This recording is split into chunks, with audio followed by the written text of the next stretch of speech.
I don't want to turn this into a referendum on Terrance Malick films, but this is everything that I don't like about Terrance Malick films. Like, it's a beautiful movie. It's so gorgeously shot. Like every frame in this is just like, holy shit. Every frame of painting. Every frame of painting. Exactly. Also, like every frame of painting, this is Canada doubling for America and doing it poorly. That's good. I thought we were in South Africa for a few minutes. We had those weird gazelles, right? No, that this is all Alberta. You can just go find this shit in Alberta, I guess. I thought it was a nice water. I looked up the waterfall. It's just over the border. But I just don't fucking care about any of the characters in this film. Like, I actually feel more sympathy for Sam Shepard's character than I do for any of the leads. Like, it's just like, oh, you got fucked. Like, they're the con artists. Yeah, you literally got fucked. I don't disagree with you. No, I think the old guy is the hero. Yeah, right. The field overseer who the old overseer who sees through their bullshit immediately. Actually, I think that the plot itself is a little too simple. It's just a love triangle, basically. It's kind of a grifter love triangle. Yeah, it's just like but that she loves him. And then she loves Sam Shepard. Yeah, that's exactly. That's the whole. That's the whole story. That's the problem with Linda Mann's actually narrating the whole thing. That's right. Because if it had a more also, oh my god, story, the fucking narration drove 7 me hours insane. Long. The narration saved the film for me. Oh fuck no! And that's okay. Go ahead. No, take it, Tad. Go on. Sit back. I literally wanted. I wanted it to end every second it was happening. Like, I literally, it was just shut the fuck up, shut the fuck up, shut the fuck up. I can see what's happening on the screen. Stop fucking describing it. And it was just. Don't watch Thin Red Line or any of his other movies. Or Badlands.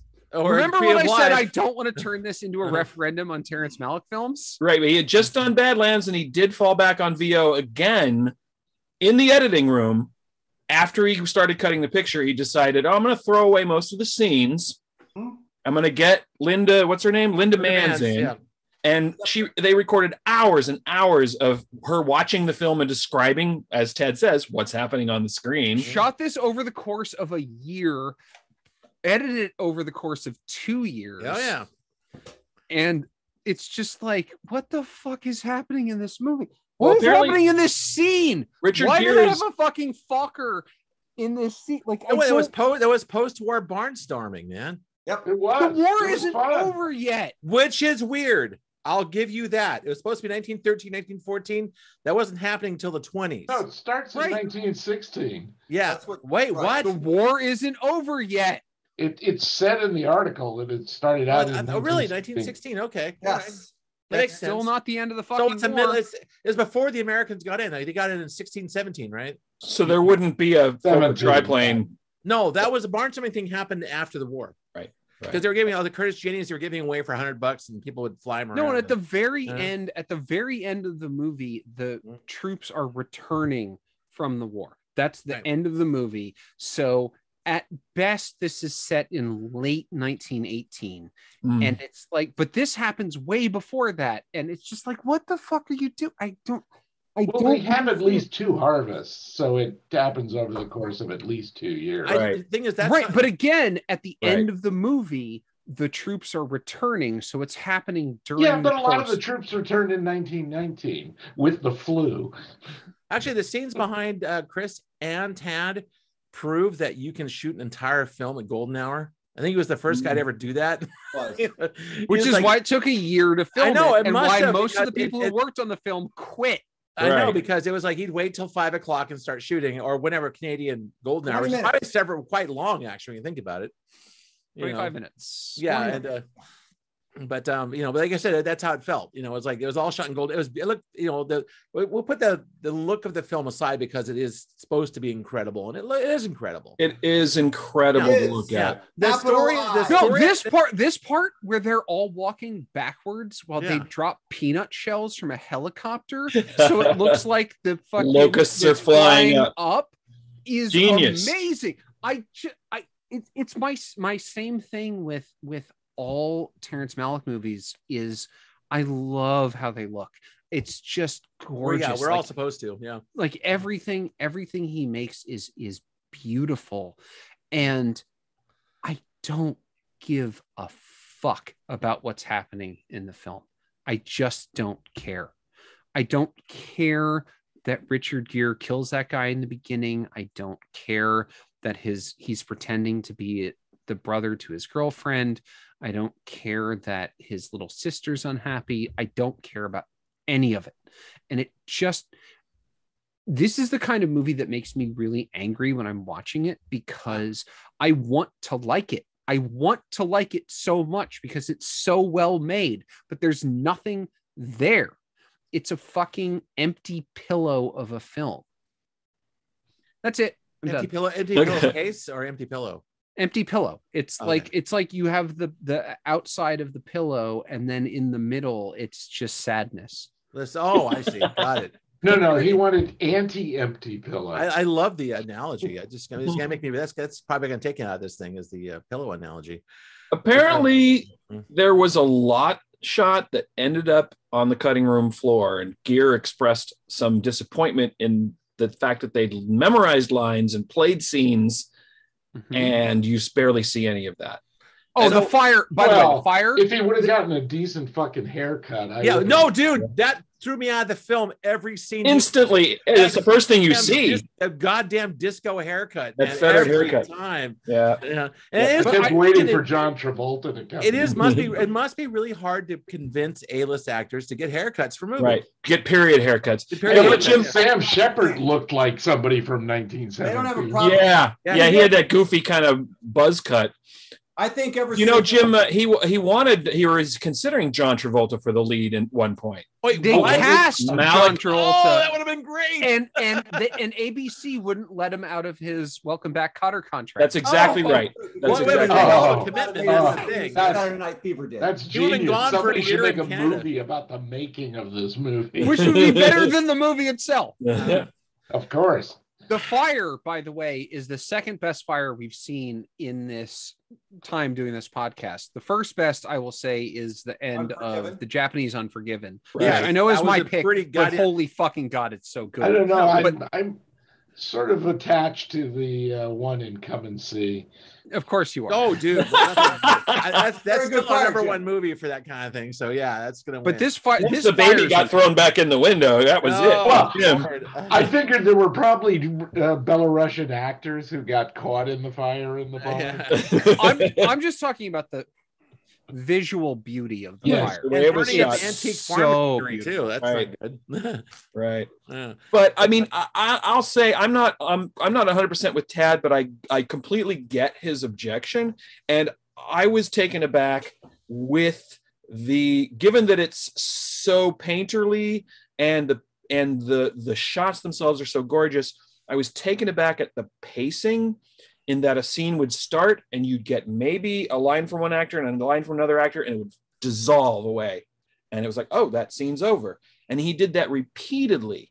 So those were decisions made in the editing room because there was a script and very little of that script is on the screen. Instead, we get that voiceover from Linda Mance. And in the early part of the film, when she's walking with the sister through the wheat and they're picking it. Yeah. That's a great scene. Like it's so good. The conversation that they're having and the emotions that those characters are expressing. Well, it has enough room to breathe too. What happened to that in the rest of the movie? Right. A fair point. Point.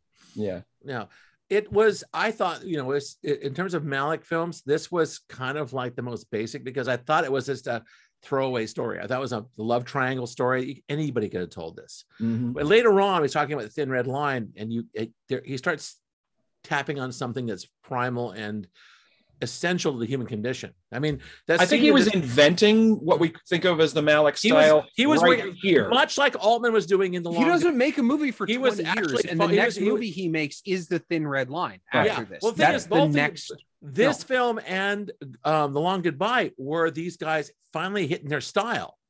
That's the thing, and the thing is, it developed in a couple of movies later. You know, with Nashville or The Thin Red Line. Thin Red Line had a scene. Remember that with the guy was talking to the dead Japanese guy who was covered up with dirt? Yep. I saw that and I had chills for like 5 minutes afterwards because it was just so.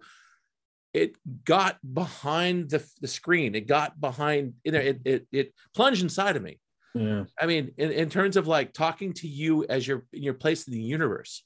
I have problems with The Thin Red Line, but nowhere near as much as this film. No, but thing is, like, this was, I thought, still a nice try. It was Badlands, a good start. This one was, he was starting to show his. I like Badlands more. I think that his 2-year delay in editing thing actually kind of helped him find his thing.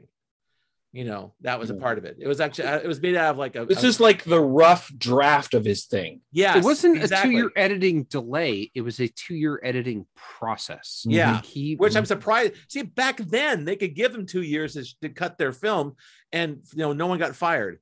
I also agree with the producer had to mortgage his house to pay for that, and this movie barely made it back.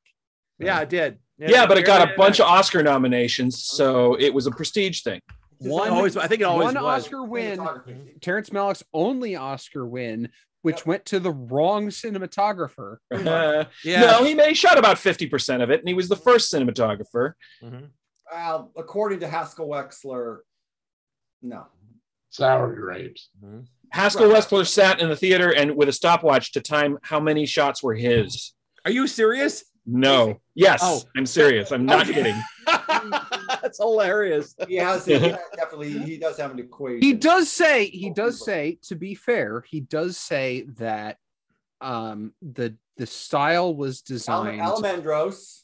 Right. The style was designed and he just went with it, and he loved him and he was a great partner and all of that other stuff. But also you shouldn't give also shots by somebody who filmed half your movie. It should be additional photography. Yeah, it should be two fucking. Should be two names.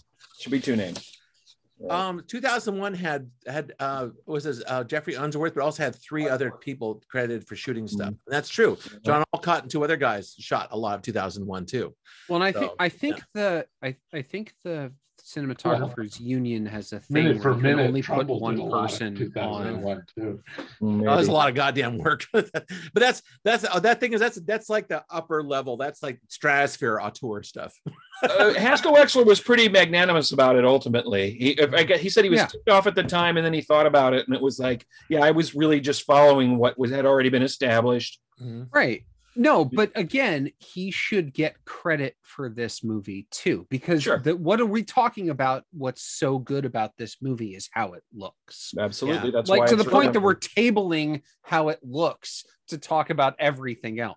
No, the one thing that actually helped me out was Brooke Adams. I think that she was luminous. She was fully committed. She played a kind of a 19th century, early 20th century character, and didn't deviate from that. She was kind of like a pawn. She was passive. She loved and she didn't love, but it was very interesting how she worked in this, and she looked the part. Like, well, I want to give credit to the costume designer for using real old cloth and used clothing to make this look like it was actually in that time, because the costuming in this movie is incredible. Yes, that is just like the one thing you want to say anything about Terrance Malick, he knows how to pick somebody to work on his film. Well, and Jack Fisk, that house, the mansion. Jack Fisk, yes, Mr. Eraserhead. Nope, right. That was the real thing. Built a house. The house. No, they didn't build it. The house they renovated a house. Space I thought they built it from the ground up. No, they because this is a ghost town in Alberta. I didn't know that. They just they could do whatever they wanted. So they picked one of the houses and they just made it better. They slapped some fresh paint in there, put a generator in the roof, and went to town. And then put real furniture from the time in the house. That generator, they kept coming back to that over and over again. The thing on top going, that's providing electric power for the house, right? Mm-hmm. It was before the grid, right? That thing looks like it could take your head off. I know, that's the thing. It was kind of weird. It gave it a weird energy to the house. It did. Even in quiet scenes, you could hear it outside going. I just want to say, while we are talking about the photography, that shot was amazing. Yes, it was. I wish I knew why they had it in the film. No, as we discussed earlier, it's a historical. Yeah. But, It was a great shot. It was a great shot. Jim, you go, and then we should read Jared's thing, and then I'll go. Okay. I just want to say something about that Linda Mann's voiceover. All right. It was Sheila pointed out, being that she's from Chicago and all these characters are supposed to be from Chicago. Nobody talks like they're from Chicago. Linda Mann's was born in Manhattan, and she definitely sounds like she's from New York and not Chicago. She sounded like she was doing a bad Brooklyn accent. Yeah. But it was what's alien it to you, Jim?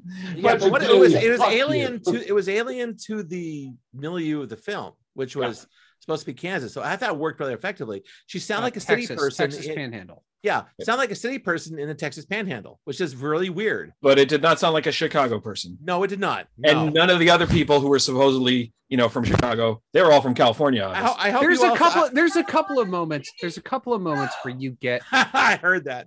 Sheila says none of them sounded like me. There's a couple of moments where you get a decent Chicago for like one sentence, but you definitely don't get it for more than that. Like, I hope everyone here saw The Wanderers. That film came out in the theater opening week. Same here. Linda Mann's was in that, and she was from the Bronx, and that worked perfectly. Yeah, that's good casting. Yeah, exactly. We're in Baldy. Well, yeah. All right, here we go. Sheila still yelling about Linda Mann's accent from the other room. All right, I'm going to do this straight. I'm going to do that funny accent. I'm really sorry, Jared. So, speaking of great films, Days of Heaven is brilliant. This time I really saw it from the perspective of the little girl and adored her beautiful matter-of-fact narration. 90% of it takes place outdoors at the golden hour, and it's beautiful. I love Malick, and he knows when to give you just enough of the narrative here. Today I watched The Power of the Dog, which is also beautifully shot, but I couldn't help but think about Days of Heaven while watching it, and how, in my opinion, the film looks better than any 4K or 6K. Wow. That's pretty strong. Jimbo? I enjoyed it. I enjoyed both these flicks, and I don't really, as a result, I don't have much to say that I haven't already said. So okay, good enough. All right. You're not going to wow us with any of your Thelma insights on this one. Oh, me? No. What I will say is he was talking to me, schmuck. Well, not. Also, there's no Thelma-like insights to have on this. So really, no, exactly not. What you say is what you get. It is. No, so I didn't realize it at the time, but yes, John kind of nailed it, which is like these two movies are directors sort of starting to figure out what their thing is before they start running with that thing. Hey, I said that. He didn't say it. Well, and yes, go back and watch. Good job, Badlands. Scott. Congratulations. Badlands is a lot tighter. This is much more in line with what he's been doing ever since. And I watch this movie when I want to see something pretty, for sure. I mean, like, this is definitely eye candy. Like, you could make the argument that this kind of maybe falls more into the, Scott, I think you referred to this as pure cinema, like a. It's close to pure cinema. Yes. Yeah, one of our first episodes was Baraka. You could just watch that. Yes. If you want to watch something pretty, you could just watch that. Sure, but this is a much more specific. This has way more wheat than that movie. Well, so much more wheat. There's so much wheat in this film. It's not even funny. I kept thinking of Love and Anarchy. I've seen, so like I kept thinking of 12 Chairs. Weed. Yeah. Weed. Directors have their things, and I read a review of one of Malick's more recent movies, which is watching a Terrance Malick movies these days is like watching someone else have a dream. Yeah, and I know that for 95%, which is terrible. You don't want to do that. Dreams are only good because it's you. Hold on, Chris's turn. I disagree. I'm a big fan of Terrance Malick's more recent work because I'm on board with the whole, like, watching somebody else have a dream. This whole, it's gauzy, it's filtered, you get a little bit of narrative, you get a lot of narration, you're kind of like drifting around from scene to scene, like just like watching somebody. I'm on board with that as much as I'm on board with Wes Anderson and the Diorama movie thing. Like, this is their thing, then they're just going to keep doing it. Yep. because for Mhm. those of us who are bought into that thing, Right. we like it. Yeah. Right. And I like it. And like watching this movie again for the first time in a long time, I'm like, oh yeah, no, like this is definitely when you started, like, you're just dropping the narrative thing. You're going to find your story as you're shooting it. You're going to find it in the editing room, whatever. You're going to, like, you know, he used to have Alejandros and Wexler to do this. Now he's got, what's his name? Chivo, the cinematographer that works with Cuaron and who did, yeah, anyway. Yeah. Like there's always eye candy here, and it's just sort of filtered through this weird, pure cinema, hallucinatory dreamscape thing. And I don't, just give me just enough narrative to hang something on, and it's okay. I don't need it all. Yeah. I'm there with it. I will roll with it till the end credits. I agree, man. Me too. No, what Chris said. No, Malick in Thin Red Line and Tree of Life, he put his thumbprint on my soul. Tree of Life. He reached right in there and just like touched me. This was still a work in progress. I don't think he was at that point where he could actually penetrate. And Badlands, I thought, was like this film, but it was one of the most tragic films I've ever seen. Very. It had that pure cinema thing, you know, the big wide open spaces, but goddamn, that was a sad story. It is a sad story. Yeah, it is a very sad story. So that's but watching it this time, like I totally see, like this time around, like I really saw the deficits in the narrative. Like same here. Lots you could point at a lot of things that are like, if it didn't have everything else going for it, the narrative is real thin. And the scenes show. Yeah, they kind of thrown together a little bit. It felt, but it is surrounded by this weird thing that nobody else does as well as he does. The painting the picture, like it's all Andrew Wyeth. Like, I'm here for it. Pretty much. Okay. Yeah, I'm still a big thumbs up on this movie. Okay, there it is. All right. 30 seconds, come back. We'll talk about who saw what. Hang on. But no, hold on. All right. The cinematography saves it. The cinematography saves this film. It's gorgeous. It's absolutely gorgeous top to bottom. So that's on that we agree.